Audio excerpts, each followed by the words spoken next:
మన ప్రవర్తన చాలా వరకు అలవాట్లుగా మారిపోతాయి. అంటే అవి మనకి తెలియకుండానే స్వయంచాలకంగా జరిగిపోతుంది.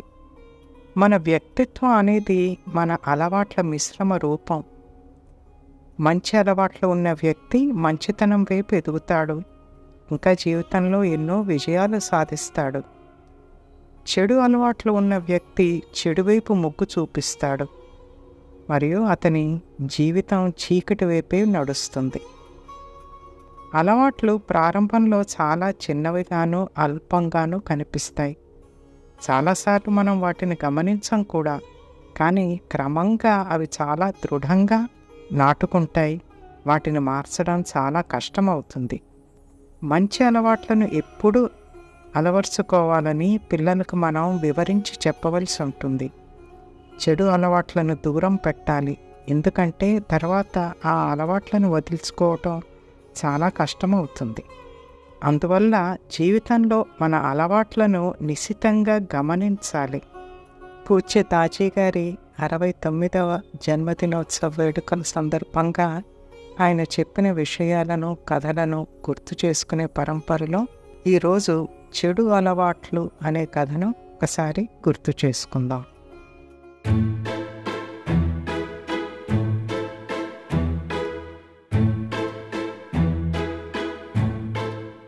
ఒక ధనవంతుడు తన కుమారుడి చెడు అలవాట్ల వల్ల చాలా విచారంగా ఉండేవాడు. ఆ అలవాటు మానుకోమని తన కుమారుడికి ఎప్పుడు చెప్పినా ఒకటే సమాధానం వచ్చేది: నేనింకా చాలా చిన్నవాడినే, మెల్లగా ఈ అలవాట్లను విడిచిపెడతాను అన్నాడు. కానీ ఆ అలవాటును వదులుకునే ప్రయత్నం మాత్రం అతను ఎప్పుడూ చేసేవాడు కాదు. ఆ రోజుల్లో ఒక మహాత్ముడు ఆ గ్రామానికి వచ్చి ఉన్నాడు.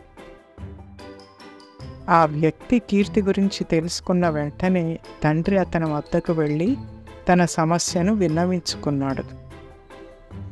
మహాత్ముడు ఆ సమస్య విని, సరే, రేపు ఉదయం మీ ఇద్దరు నా తోటకు రండి, అక్కడ నేను మీకు మీ పరిష్కారం చూపిస్తాను అని అన్నాడు. మరుసటి రోజు ఉదయమే తండ్రి కొడుకుని తోటకు చేరుకున్నారు. మహాత్ముడు పిల్లవాడితోటి, నాతో రా, మనిద్దరం తోటలో షికారుకి వెళ్దాం అన్నాడు.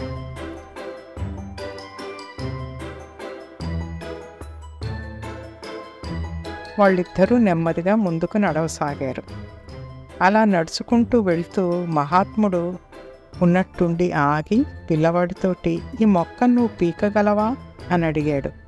అలాగేనండి, అదంత పని అని ఆ పిల్లాడు మొక్కని తేలిగ్గా పీకేశాడు.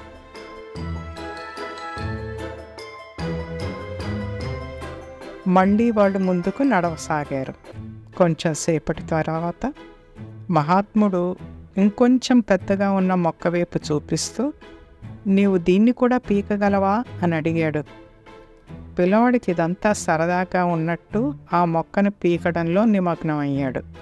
ఈసారి కొంచెం శ్రమ అయింది, కాస్త ప్రయాసపడ్డాడు, అయినా కూడా పీకగలిగాడు.